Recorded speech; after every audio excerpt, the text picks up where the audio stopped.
اعوذ باللہ من الشیطان الرجیم بسم اللہ الرحمن الرحیم ان الدین عند اللہ الاسلام صلوات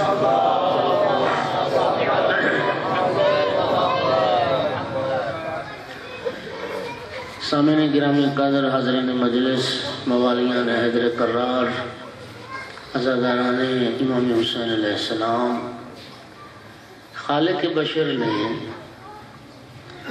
اپنے بندے کی دنیا اور آخرت کی صلاح و فلاح کے لیے ایک دین بنایا ہے جسے اسلام کہتے ہیں۔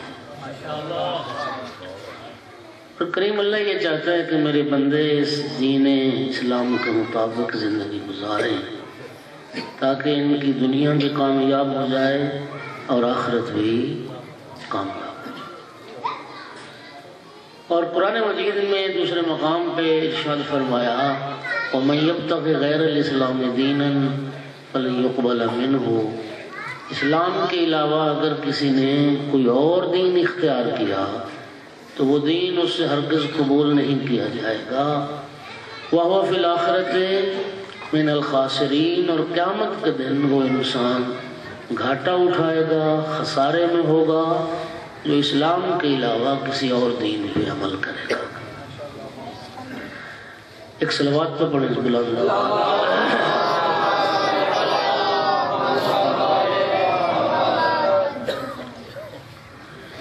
میرے محترم، سوال یہ ہے کہ وہ کریم اللہ تو چاہتا ہے کہ ہم دین اسلام کے مطابق زندگی گزاریں، لیکن ہم یہ دیکھتے ہیں کہ کاملاً اسلام کی تعلیمات سے ہم دور ہیں۔ ہماری مثال، ہماری زندگی جو ہے نا وہ ایک مکسچر بنا ہوا ہے مختلف ادیان کا۔ ہم آدھے تیتر ہیں اور آدھے بٹیر ہیں۔ اگر ناراض نہ ہوں تو میں جسارت کر رہا ہوں۔ ہماری زندگی میں کچھ کام مسلمانوں والے ہیں، کچھ کام کافروں والے ہیں، کچھ کام ہندوؤں والے ہیں۔ ایسا ہے کہ نہیں؟ چلو شکر ہے کسی نے تو کہا ہے۔ مسجد میں ہم مسلمان، دکان پہ ہم ہندو بنیے۔ ہم نے دین اسلام جو ہے وہ جز وقتی ہے، جز وقتی، ٹھیک ہے یا نہیں؟ مسجد میں نماز پڑھ رہے ہیں، اللہ کی عبادت کر رہے ہیں، اسلام کا اظہار ہو رہا ہے، اور جب میں جھوٹ بول رہا ہوں، جب میں وعدہ خلافی کر رہا ہوں، وہ تو اسلام نہیں۔ یہ ہے دھوکہ دے رہا ہوں، وہ اسلام نہیں ہے۔ کسی سے لین دین کر رہا ہوں، وعدہ کر رہا ہوں اس یقین کے ساتھ کہ پورا میں نے کوئی نہیں کرنا، چکر ہی لگوانا ہے اگلے کو، یہ اسلام ہے؟ بولیے، سرکار نے تو فرمایا تھا لا دین لہ لمن لا عہد لہ، فرمایا جو وعدہ پورا نہیں کرتا وہ دیندار نہیں، وہ بے دین ہے۔ اور ہم اس یقین کے ساتھ وعدہ کرو تو پورا تو کرنے کوئی ہے یہ نہیں ایسی بات۔ اور پھر زندگی میں کئی مواقع ایسے آتے ہیں، رسم و رواج، مثلا شادی، ایمانداری سے بتائیے ایک مسلمان اور ایک ہندو کی شادی میں وہ پھیرے نکال دو، وہ پھیرے صرف نکال دو، مجھے یقین کیجئے میں یاد آ رہی ایک بات، بڑا تعجب ہوا، سارے بچے دیکھتے ہیں فلمیں وغیرہ سارے، تو کسی شادی پہ سارے مراسم جو ہے نا بچے کو لے کے جب گئے نا تو ساری رسمیں تو ہوئی تھی، یہ مہندی وہ فلان وہ فلان، تو بیٹا باپ سے پوچھ رہا ہے کہ پھیرے کب لگنے ہیں؟ یہ نہیں، ہماری مسلمان کی شادی میں اور ایک ہندو کی شادی میں کتنا فرق ہے، پھیرے نہیں فرق، توجہ فرما رہے ہو نہیں فرما؟ تو سوال یہ کہ ایسا کیوں ہے؟ ہم کہتے ہیں کہ اسلام ایک مکمل ضابطۂ حیات ہے، مکمل ضابطہ حیات کا معنی یہ ہے کہ انسانی زندگی میں کوئی ایک مرحلہ بھی ایسا نہیں کہ جہاں اسلام کی تعلیمات موجود نہ ہو۔ اسلام میں شادیاں نہیں ہوتی، جتنا اسلام شادی کو آسان بنایا اور جتنی سرکار کی حدیث ہے، سید الانبیاء نے فرمایا نکاح من سنتی فمن راغب عن سنتی فلیس منی، نکاح میری سنت ہے، جو میری سنت سے منہ موڑے گا اس کا مجھ سے کوئی تعلق نہیں، وہ مسلمان ہی نہیں۔ مصیبت یہ ہوئی کہ ہم ہندو مسلم ایک مخلوط معاشرے میں رہے ایک لمبا عرصہ، جی 47 میں پاکستان الگ ہو گیا اور اب 2014 کتنے سال بنتے جمع کر لینا، 60-70 سال کے لگ بھگ، اتنا عرصہ ہو گیا ہمیں جدا ہوئے۔ لیکن سچی بات یہ ہے کہ ہماری فکر پر بھی ہندوازم کے اثرات ہیں، ہمارے کردار پر بھی ہندوازم کے اثرات ہیں۔ بڑی رسمیں جو ہندوانہ ہے، توجہ چاہ رہا ہوں، میری مائیں بہنیں ناراض نہ ہو جائیں، میں کہہ رہا ہوں شادی تو بڑا آسان اسلام نے اس کو بنا کے پیش کیا ہے، ہاں، اور اسلام 4 شادیوں کی اجازت دیتا ہے۔ بتاؤ تم قبول کرتے اس معاشرے میں 4 شادیاں مرد کرے؟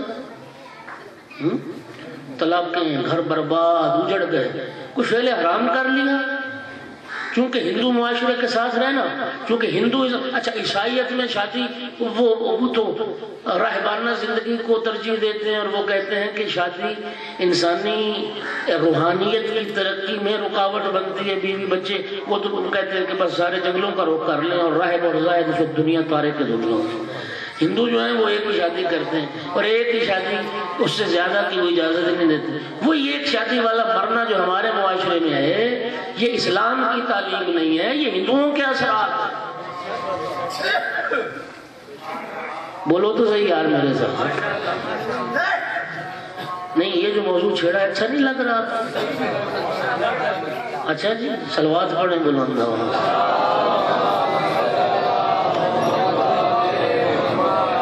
میری مائیں بہنیں بیٹیاں ناراض نہ ہو جائیں، میں مردوں کو بگاڑنے نہیں آیا کہ یہ 4 شادیاں کریں، نہیں۔ قرآن جو 4 شادی کی بات کرتا ہے، قرآن ایک شرط لگاتا ہے، قرآن کہتا ہے وَإِنْ خِفْتُمْ أَلَّا تَعْدِلُوا فَوَاحِدًا، اگر تم عدل نہ کر سکو تو پھر ایک ہی کرنی ہے، 4 کرو لیکن اگر عدل کر سکو، اگر عدل نہیں کر سکتے تو پھر ایک ہی شادی۔ یہ تو ایک بیچاری کے حقوق بھی پورے نہیں کرتے، ایک کے ساتھ عدل نہیں کرتے، باقیوں کے ساتھ کیا کرنا ہے؟ صلوات پڑھو محمد۔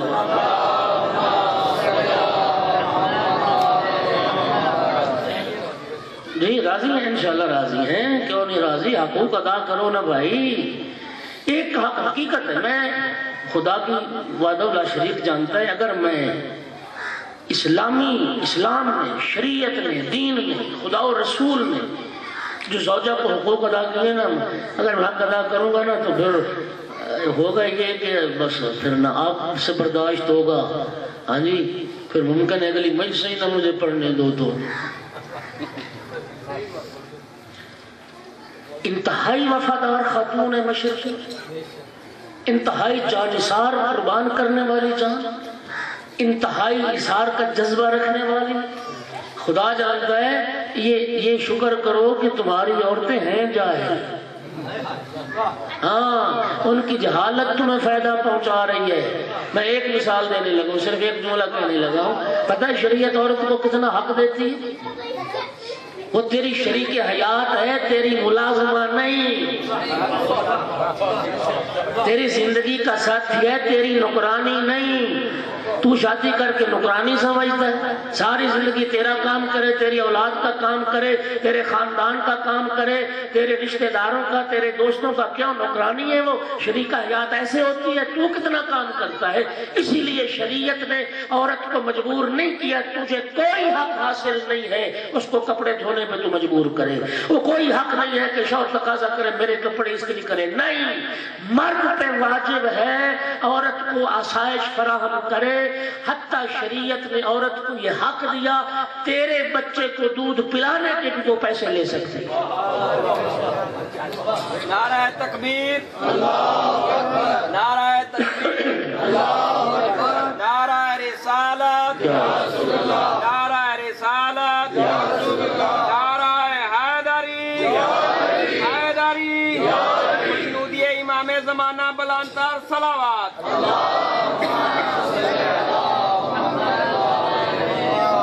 میں قبلہ صاحب سے پوچھنے لگا ہوں کہ آپ ماشاءاللہ یہاں ایک وقت ہو گیا آپ کو، آپ بتائیں کہ میں کچھ آگے عرض کروں یا نہ کروں؟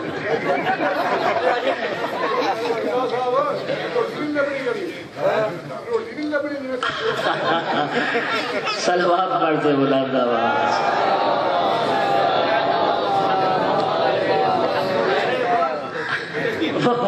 وہ چھوٹے سے کہہ رہے رات کو روٹی نہیں لگ رہی۔ یہ احسان ہے، خدا جانتا ہے۔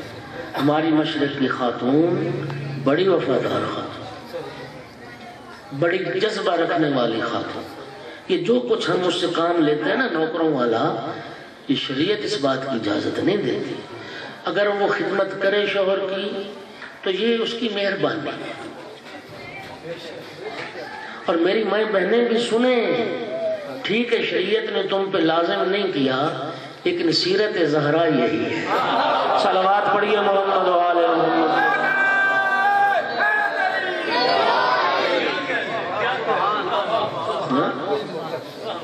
چلو سوکھا ہوا تو آڈا رہے، صلوات پڑھتے بلند آواز۔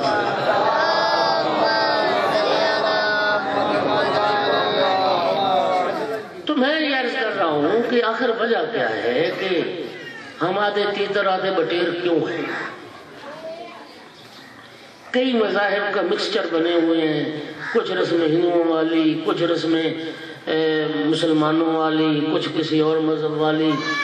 چونکہ معاشرہ زیادہ ہم ہندوؤں کے ساتھ رہے تو ان کے افکار بھی، نظریات بھی، ان کے اعمال بھی، وہ 70 سال ہو گئے ہمیں آزاد ہوئے، ان اثرات سے ہندوازم سے ہماری جان ہی نہیں چھوٹی۔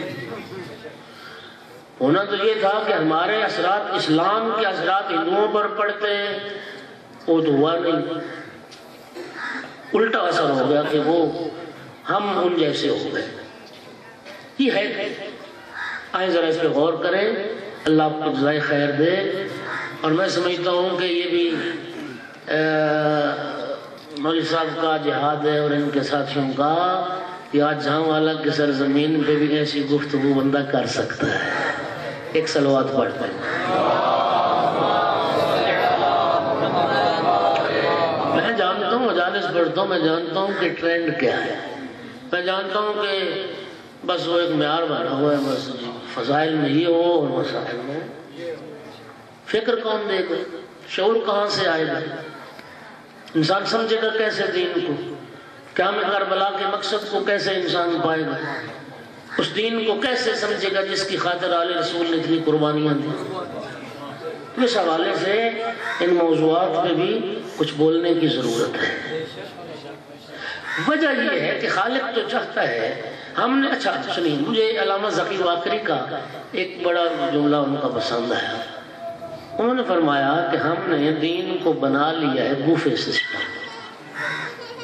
بوفا سسٹم، اب بوفا سسٹم میں کیا ہے، پیسے تو آپ نے دے دیا، 40-50 قسم کے کھانے ہیں، ہاں جو مرضی کھائیں، اور ظاہر انسان کتنا کھا لے گا۔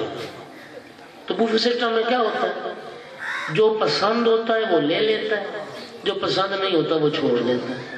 ہم نے دین کو بھی بوفے سسٹم بنایا ہے، جو پسند ہے وہ لے لیا، جو پسند نہیں وہ، ہاں نماز لے لی، روزہ لے لیا، زکوٰۃ چھوڑ دی، خمس چھوڑ دی۔ توجہ ہے یا نہیں؟ یہ وہ بوفے سسٹم والی بات ہے، توجہ کر رہے ہیں؟ داڑھی نہیں رکھنی، کیوں؟ دل نہیں کرتا۔ ہم نے دین کے تابع ہونے کی کوشش کی ہی نہیں، ہمیشہ دین کو اپنے تابع رکھنے کی کوشش کی۔ ساری خرابی یہاں سے پیدا ہے۔ دین پر عمل کاملاً نہ ہونے کی وجہ یہ ہے کہ عمل کرنے کا مرحلہ تو آتا ہے بعد میں، پہلا مرحلہ ہوتا ہے دین شناسی کا۔ ہم نے دین سیکھا ہی نہیں، اب ظاہر ہے جو چیز سیکھی نہیں، جو کاملاً دین کو سمجھا ہی نہیں، تو عمل کیسے ہو؟ بات دین کی ہو تو لوگ کہتے ہیں لا اکراہ فی الدین، قرآن کہتا ہے لا اکراہ فی الدین، وہ ایک ٹکڑا یاد کیا لوگوں نے، لا اکراہ فی الدین۔ لا اکراہ فی الدین، اس میں کوئی شک نہیں ہے کہ دین میں جبر نہیں ہے، لیکن دین قبول کرنے میں جبر نہیں ہے۔ یعنی آپ کسی کو گن پوائنٹ پہ مسلمان نہیں بنا سکتے، ایسا نہیں کر سکتے کہ کلمہ پڑھو، تلوار گردن پر رکھ کے کلمہ پڑھو، نہیں، یہ تمہیں حق، یہ صرف ایک بدبخت گروہ اسلام کے نام پہ دھبا لگ گیا، یہ تکفیری گروہ پیدا ہو گئے، یہ داعش والے اور ان کے ہم نظریہ لوگ جو گن پوائنٹ میں لوگوں کو مسلمان کرنے کی کوشش کرتے ہیں۔ آپ نے شاید اخبار پڑھا، نیٹ، میں نے خود نیٹ پہ یہ خبریں پڑھی، نیٹ پہ ان کے افکار و نظریات میں نے پڑھے۔ وہ کہتے ہیں کہ کعبہ کو بھی گرائیں گے، مکے میں اب شرک ہوتا ہے، یعنی یہ دیکھیں جسارت ہوتی ہے۔ یہ خبر پڑھی آپ کہ کعبہ کو گرائیں گے اس لیے کہ وہ مرکز شرک بن گیا ہے، اور کیا کریں گے؟ کہتے ہیں قرآن کی ترمیم کریں گے۔ انہوں نے عملاً اپنے قرآن سے کچھ آیات اور صورتیں نکال دی۔ وہ نکالی کیوں ہیں؟ اس لیے کہ وہ صورتیں ان کے نظریے کے خلاف ہیں۔ سورہ مبارکہ کافرون، اس صورت کو انہوں نے نکال دیا قرآن سے۔ اس سے نکالا کیوں؟ قل یا ایھا الکافرون لا اعبد ما تعبدون ولا انتم عابدون ما۔ یہ اب کیا ہے؟ سورہ کافرون کے خالق نے فرمایا میرا حبیب ان کافروں کو، ان بت پرستوں کو، ان مشرکوں کو دعوت توحید دو، پروردگار کی وحدانیت کی طرف دعوت دو، لیکن اگر وہ اللہ کی عبادت نہیں کرتے تو کہہ دو اے کافروں، یا ایھا الکافرون لا اعبد ما تعبدون۔ کافروں نے پتہ یہ کیا کہا تھا؟ کافروں نے ایک تجویز دی تھی کہ اے محمد تو ہمارے خداؤں کو سجدہ کر لے، ہم تیرے خدا کو سجدہ کر لیتے۔ یہ آیت، یہ سورہ مبارکہ کافرون نازل ہے۔ کافرون لا اعبد ما تعبدون ولا انتم عابدون ما اعبد، جس کی میں عبادت کرتا ہوں اس کی تم نہیں کرتے، اور جس کی تم کرتے ہو اس کی میں عبادت نہیں کروں گا۔ اور آخر پہ کیا ارشاد ہوا؟ لکم دینکم ولی دین، تمہارے لیے تمہارا دین، میرے لیے میرا دین۔ میرا کام تھا پیغام حق پہنچا دینا۔ اب یہ جو قرآن کہہ رہا ہے لکم دینکم ولی دین، یہ ان کے نظریے کے خلاف ہے۔ وہ بے حیا بے غیرت لوگ تو وہ ذبح کر رہے ہیں لوگوں کو۔ توجہ چاہ رہا ہوں، لا اکراہ فی الدین کا معنی یہ ہے کہ کسی کو زبردستی آپ کلمہ نہیں پڑھا سکتے، زبردستی کسی کو مسلمان نہیں بنا سکتے، لیکن اگر آپ نے اپنے ارادہ اور اختیار کے ساتھ کلمہ پڑھ لیا، اپنے ارادہ اور اختیار کے ساتھ اسلام قبول کر لیا، اب یہ ایک اختیار آپ نے استعمال کیا، اگلے سارے اختیار اب ختم۔ کلمہ پڑھ لینے کے بعد کوئی یہ نہیں کہہ سکتا کہ لا اکراہ فی الدین۔ جب کلمہ پڑھ لیا تو اب جو خدا فرمائے گا وہ بھی کرنا پڑے گا، جو مصطفیٰ کہے گا وہ بھی کرنا پڑے گا، جو آل مصطفیٰ کہیں گے وہ بھی کرنا پڑے گا۔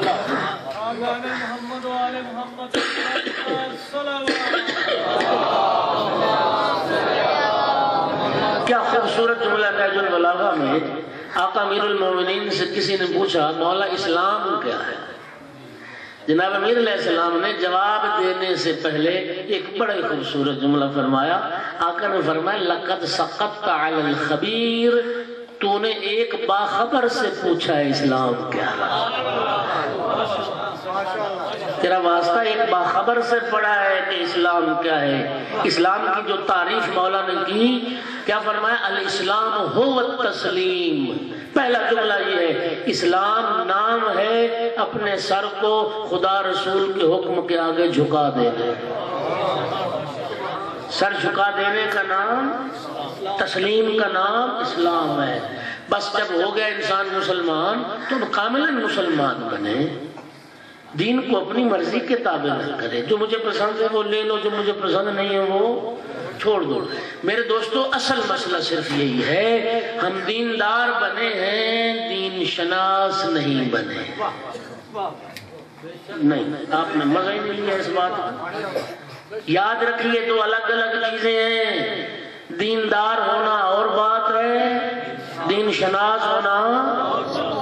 آج ایک ہندو کو آپ کلمہ پڑھانے میں کامیاب ہو جاتے ہیں، یا ایک عیسائی کو آج آپ کلمہ پڑھا لیتے ہیں۔ کلمہ پڑھ لینے سے اسلام میں داخل تو ہو گیا، کلمہ پڑھ لینے سے وہ مسلمان تو بن گیا، کلمہ پڑھ لینے سے دیندار تو ہو گیا۔ ایمانداری سے بتائیے کہ کلمہ پڑھ لینے کے ساتھ دین اسلام کا عالم بھی ہو گیا؟ بولو تو صحیح، دین کا شناسہ بھی ہو گیا، دین شناس بھی بن گیا؟ نہیں۔ یاد رکھیے دوستو، کلمہ پڑھنے سے کفر اور شرک کی نجاست دور ہوتی ہے، کلمہ پڑھنے سے جہالت دور نہیں ہوتی ہے۔ کلمہ شرک و کفر کو دور کرتا ہے، کلمہ جہالت کو دور۔ اچھا مجھے ایک اور بات بتائیے، خدا کرے سمجھ جائیے گا۔ آج یہاں جہاں مالا کا ایک ہندو، اس کو آپ نے کلمہ پڑھا کے مسلمان کر لیا، اس نے جو کلمہ پڑھا تو دین کا عالم ہوا؟ نہیں ہوا نا۔ اچھا جو جزیرۃ العرب میں مشرک کافر بت پرست رہتے تھے، جب انہیں سرکار نے کلمہ پڑھایا تو وہ کلمہ پڑھ کے دیندار تو ہو گئے، دین کے سارے عالم بھی بن گئے تھے۔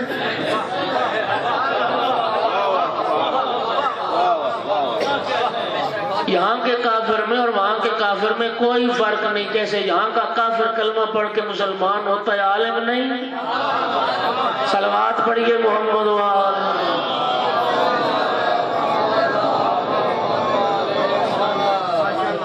ہاں، لاکھ لوگ، سوا لاکھ لوگ، کتنے لوگ مشرف با اسلام ہوئے، یدخلون فی دین اللہ افواجا، گروہ در گروہ جو مسلمان ہو رہے تھے وہ صرف دیندار ہو رہے تھے، دین شناس نہیں تھے۔ فریقین کے علماء نے لکھا اصحاب پیغمبر میں انگلیوں پہ گنے جانے والے چند لوگ تھے جو فقیہ تھے اور دین شناس تھے،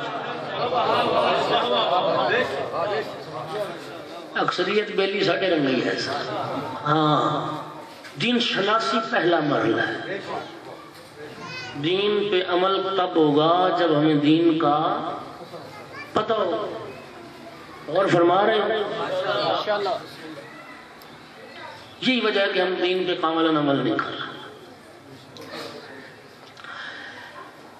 آیت اللہ فلسفی ایران کے ایک واعظ شہیر گزرے، آغا فلسفی، مراجع کی مجالس سے خطاب کرتے تھے، فقہا کی مجالس پڑھا کرتے تھے۔ میں نے ان کی کچھ مجالس سنی، اب تو وہ وفات پا گئے، اللہ ان کے درجات کو بلند کرے۔ اتنے مؤثر انٹرنیشنل لیول کے وہ خطیب تھے۔ امام خمینی رضوان اللہ علیہ نے ان کی رحلت پر جو بیانیہ دیا تھا، اس میں امام خمینی نے فرمایا تھا کہ آقا فلسفی زبان گویائی اسلام بود، آقا فلسفی اسلام کی بولنے والی زبان تھی، اسلام کی بولنے والی، یہ مقام تھا ان کا۔ اور میں اب تو وفات بعد ان کے حالات میں نے ایک اور بڑی خوبصورت بات پڑھی کہ تہران میں کسی مجلس سے انہوں نے خطاب کیا، مجلس پڑھ کے ممبر سے اترے، ایک ایرانی آغا فلسفی کے پاس آیا، آگے کہنے لگا کہ آغا فلسفی آپ نے مجھے پہچانا؟ فرمایا نہیں پہچانا۔ اب وہ ایرانی تعارف کروا رہا ہے کہ شاہ کے دور میں پولیس افیسر تھا، اور شاہ کے دور میں جس پولیس افیسر نے آپ کو گرفتار کر کے جیل میں ڈالا تھا وہ میں ہی تھا۔ یہ اس نے انقلاب ایرانی کی بات، وہ میں تھا۔ کہنے لگا آغا فلسفی ایک بات کی سمجھ نہیں آئی، آج سے 20-25 سال پہلے کی بات ہے، اس وقت میں نے جب آپ کو گرفتار کر کے جیل پہنچایا تھا میں جوان تھا، اب میں بوڑھا ہو گیا ہوں، لیکن آپ میں نے کوئی تبدیلی نہیں دیکھی۔ 20-25 سال پہلے جیسے میں نے دیکھا تھا، اتنے عرصے کے بعد بھی میں آپ کو ویسا ہی دیکھ رہا ہوں، میں جوانی سے بڑھاپے میں پہنچ گیا۔ آقا فلسفی نے فرمایا اس کا سبب یہ ہے تو شاہ کا نوکر تھا، میں حسین کا نوکر۔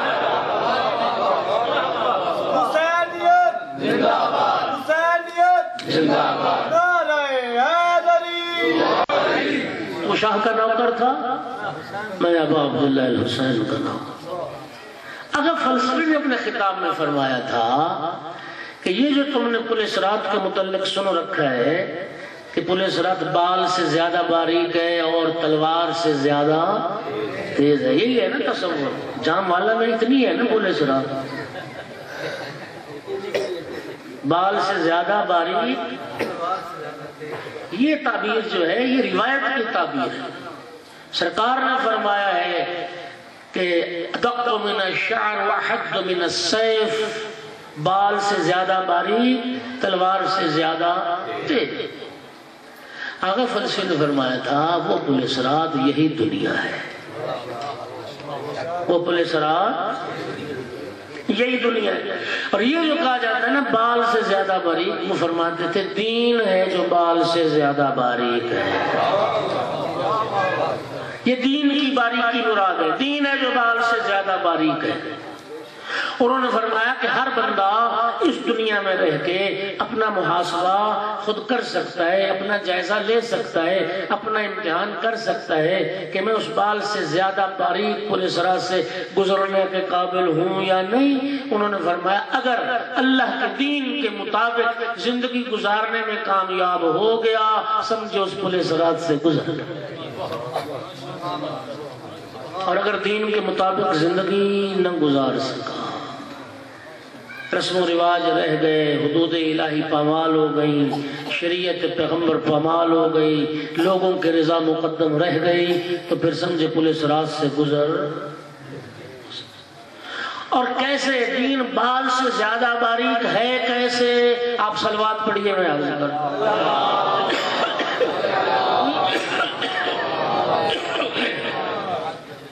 سرکار باب الحوائج امام موسیٰ کاظم علیہ السلام، میرے آقا کے ایک شاگرد، ایک صحابی صفوان ابن مہران جمال، نام صفوان تھا، جمال پیشہ تھا، جمال نام نہیں ہوتا، پیشہ، کمار، کھجور بیچنے والا، کھجوروں والا۔ جمل اونٹ کو کہتے ہیں، جمال جس نے اونٹ رکھے ہوئے تھے۔ چونکہ اس زمانے میں رینٹ پہ، کرائے پہ، جیسے آج کے زمانے میں موٹر سائیکل مل جاتی ہیں، گاڑیاں مل جاتی ہیں، اس زمانے میں لوگ جانور پالتے تھے، اونٹ وغیرہ یہ کرائے پہ دیتے تھے، قافلے جاتے تھے، تجارت کے لیے لے جاتے تھے۔ تو صفوان نے اونٹ رکھے ہوئے تھے۔ ہارون عباسی، دنیا جسے ہارون رشید کہتی ہے، ہارون عباسی حج کے لیے تیار ہوا۔ ہارون نے صفوان سے کرائے پر اونٹ لیے، اجرت طے ہو گئی، معاملہ طے ہو گیا۔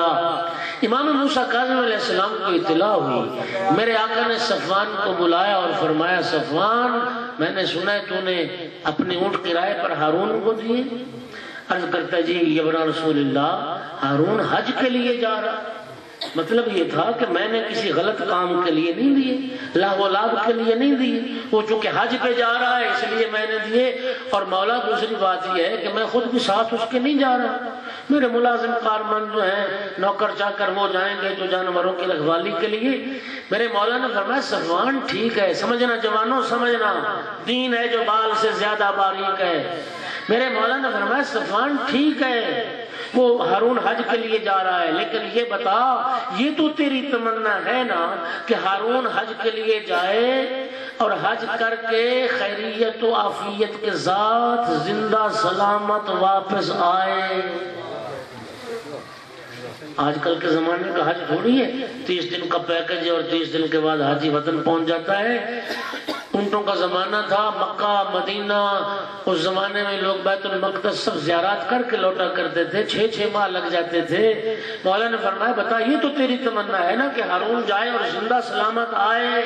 کہتا جی مولا یہ تو تمنا ہے، اگر وہ زندہ نہیں لوٹے گا تو کرایہ میرے اونٹوں کو کون دے گا؟ اس وقت میرے مولا نے فرمایا صفوان تو نے یہ نہ سوچا کہ ظالم کی زندگی کی تمنا کرنا بھی گناہ ہے؟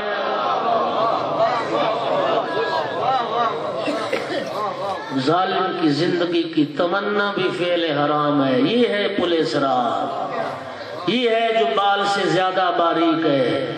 یہ ہے، میں کہتا ہوں یقین کیجیے دوستو، حیران ہوتا ہوں میں جب اس روایت کو پڑھتا ہوں کہ ڈائریکٹ امام معصوم کی صحبت میں بیٹھنے والا، ڈائریکٹ امام معصوم سے قصد فیض کرنے والا، ڈائریکٹ حجت خدا سے رابطہ رکھنے والا صفوان جیسی شخصیت جب اس دین کی باریکی کو نہ سمجھ سکی، ہمارا کیا ہوگا؟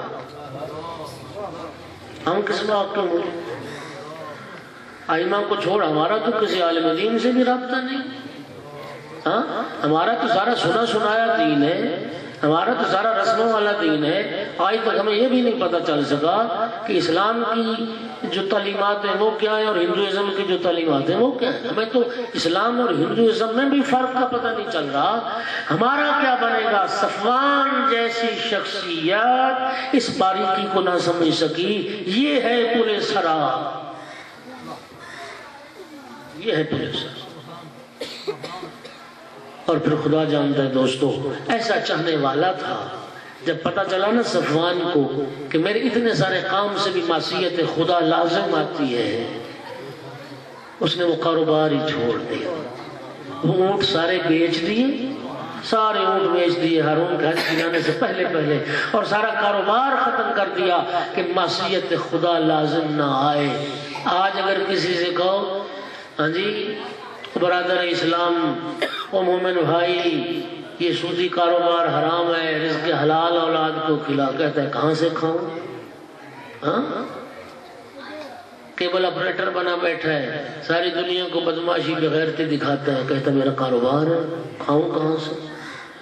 اور شیعیان علی سنو، آقا امیر المومنین علیہ السلام فرمایا کرتے تھے الفقہ ثم المتجر، الفقہ ثم المتجر، الفقہ ثم المتجر، پہلے دین سیکھو، پہلے فقہ سیکھو، پہلے سیکھو پڑھو شریعت میں کون سے کاروبار حلال ہیں، کون سے کاروبار حرام ہیں، کون سا بزنس جائز ہے، کون سا بزنس ناجائز ہے، پہلے فقہ دین سیکھو پھر کاروبار شروع کرو تاکہ رزق حلال کما سکو، رزق حرام سے بچ سکو۔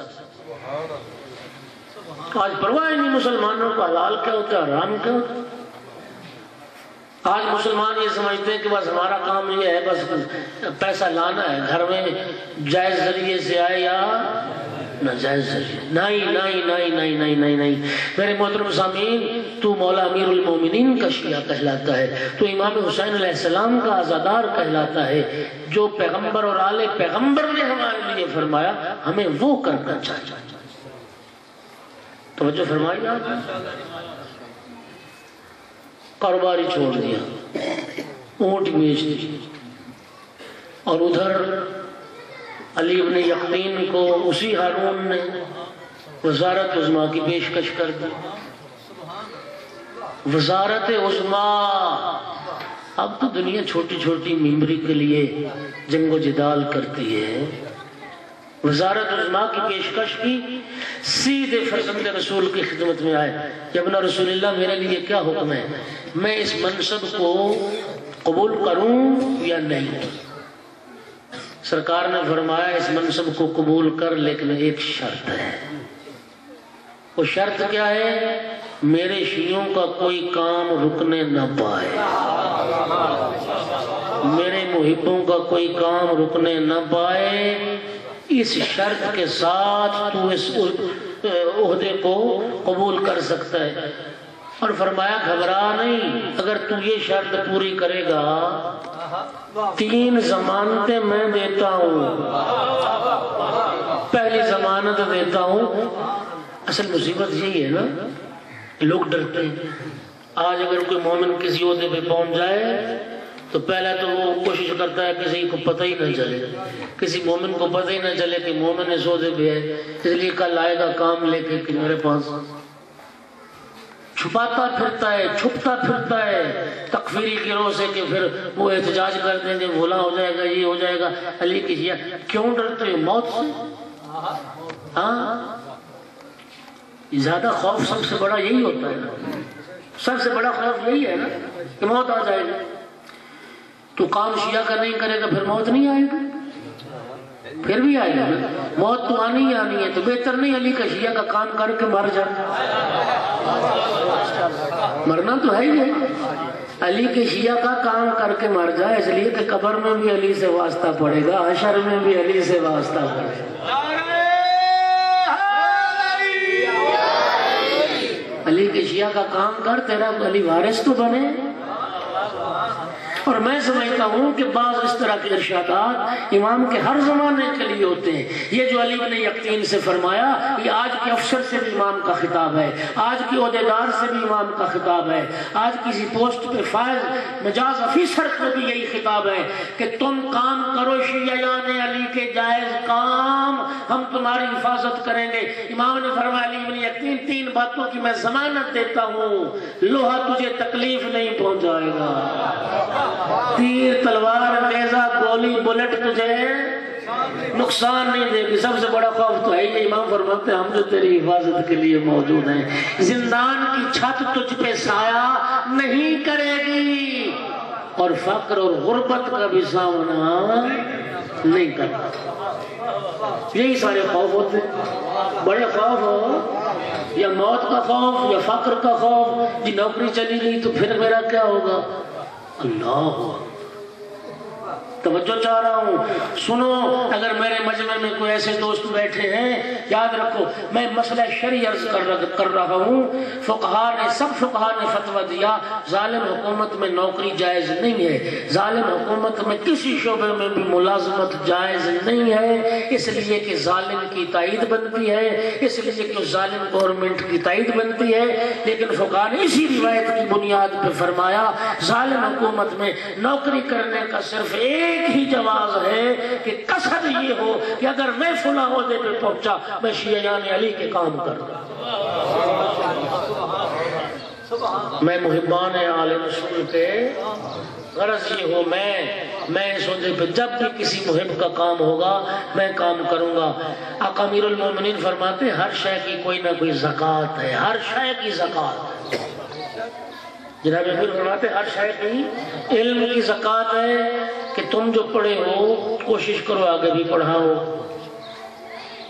توجہ، جو علم تم نے سیکھا، تمہارے گلی محلے میں بچے رہتے ہیں، 1 گھنٹہ ان کے لیے نکال لو، ٹیوشن پڑھاؤ اور فری پڑھاؤ، تیرے علم کی زکوٰۃ اللہ نے تجھے دیا ہے۔ مولا فرماتے صحت کی زکوٰۃ عبادت، تجھے خوبصورت حسن و جوانی عطا کی، اس کی زکوٰۃ تیرا دامن گناہ سے آلودہ نہ ہو، عفت و پاک دامنی تیرے حسن کی زکوٰۃ۔ قادر بن گیا تو قدرت میں آ گیا، انصاف کرنا تیری اس قدرت کی زکوٰۃ۔ اللہ نے مال سے نوازا، صلہ رحمی کرنا تیری اس مال دولت کی زکوٰۃ۔ اسی طرح مولا نے فرمایا اللہ نے ایک پوسٹ عطا کر دی، اس کی زکوٰۃ ہے میرے شیعوں کے کام کرنا۔ زکوٰۃ الجا الشفاء، اور الشفاء 2 طرح کی، خود کام کر سکتے ہو خود کرو، کروا سکتے ہو کرواؤ۔ ایک دفعہ کہ تمہارے سے ڈائریکٹ وہ متعلق نہیں ہے لیکن تم کروا سکتے ہو، تمہاری اپروچ ہے اتنی کہ اس مومن کی مشکل حل کر سکتے ہو۔ امام معصوم فرماتے ہیں جائے میرے شیعہ کے ساتھ اس کا کام کروائے، اس کی مشکل حل کروائے، اور پھر صلہ کیا ہے؟ آخرت کا صلہ تو آخرت کا۔ امام فرماتے ہیں جتنے قدم چل کے جائے گا ایک مومن کی حاجت کو پورا کرنے کے لیے رب العزت ایک ایک قدم پہ صفا و مروہ کے درمیان سائی جتنا ثواب عطا فرمائے۔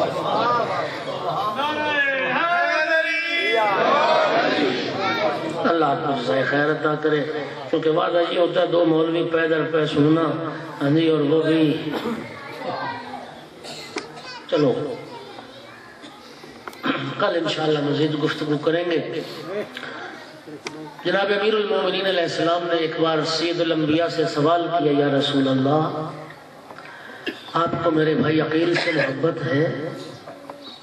سرکار نے فرمایا ہاں، انی احبہ لحبین، فرمایا میں 2 وجہ سے عقیل سے محبت کرتا ہوں۔ ایک تو اس لیے محبت کرتا ہوں کہ میرے چچا ابو طالب کو عقیل سے بڑی محبت تھی۔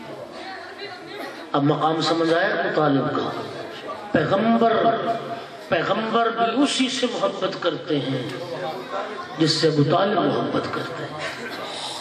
اور فرمایا دوسرا میں اس لیے بھی عقیل سے محبت کرتا ہوں عقیل کا بیٹا ہوگا جو میرے بیٹے حسین پہ اپنی جان قربان کرے۔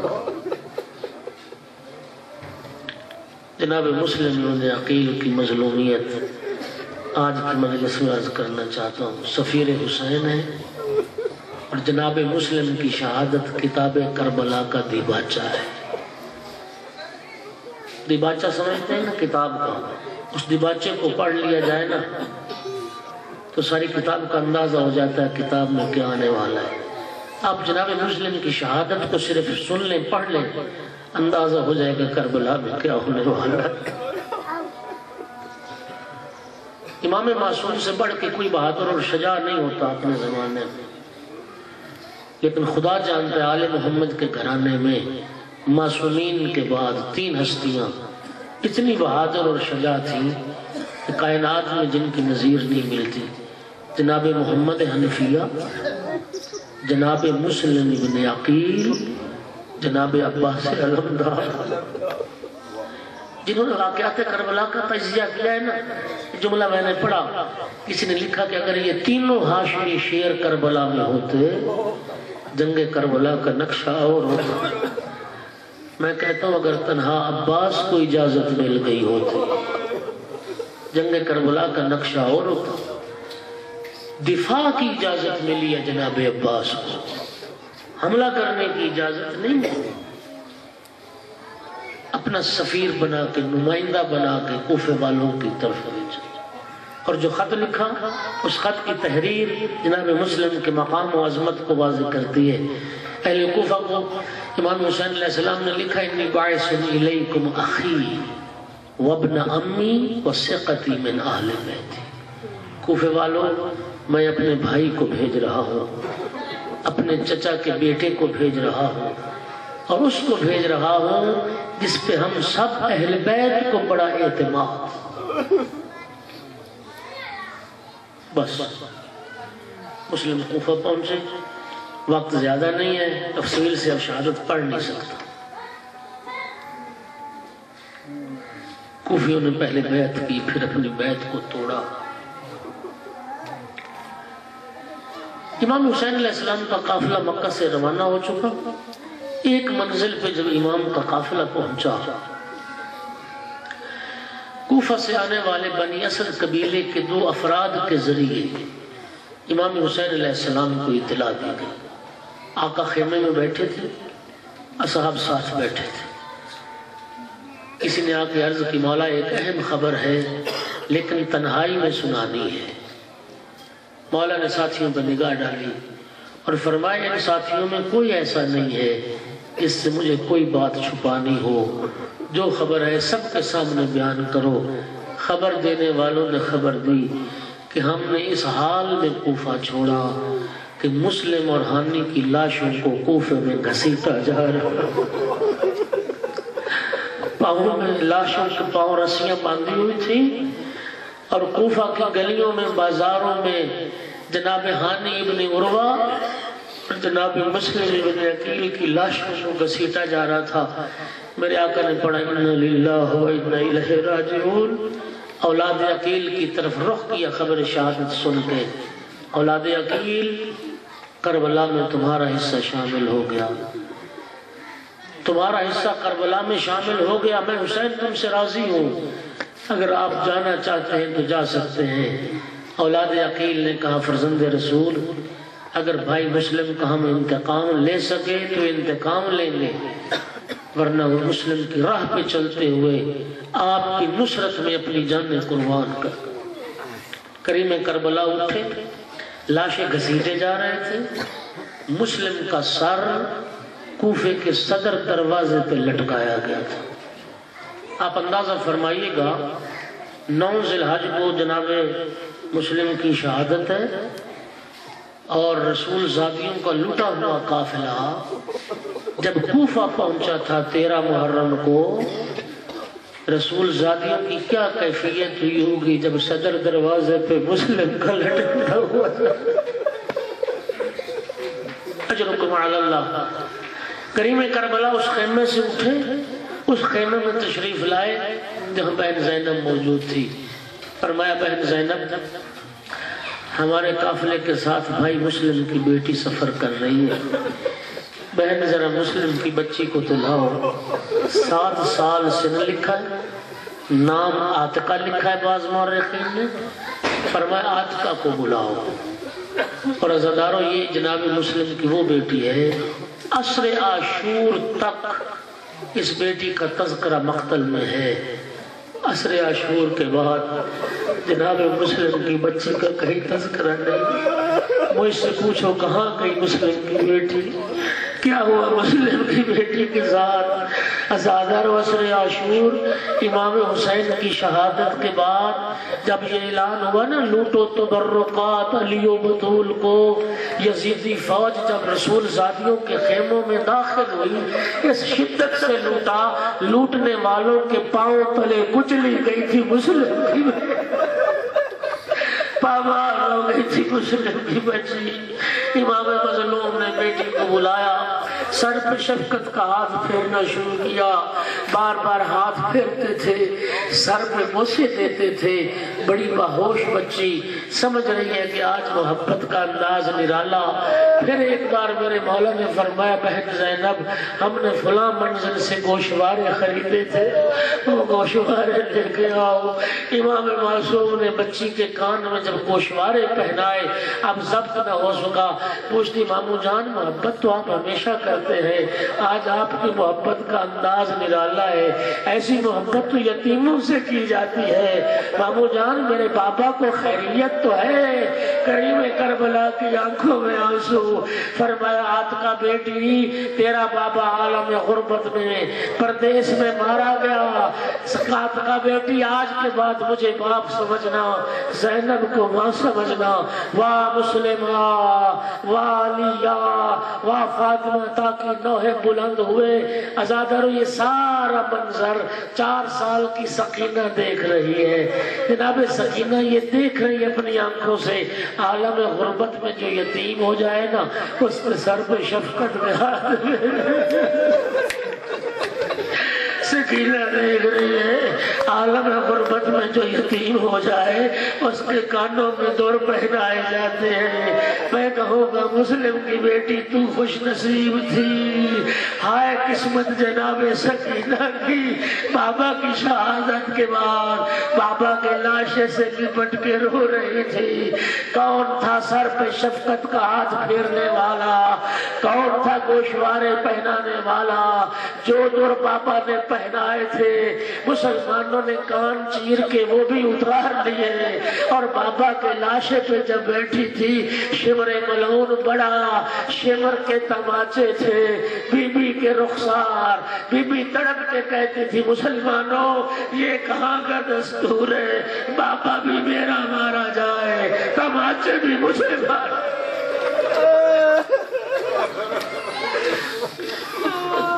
ماتم حسین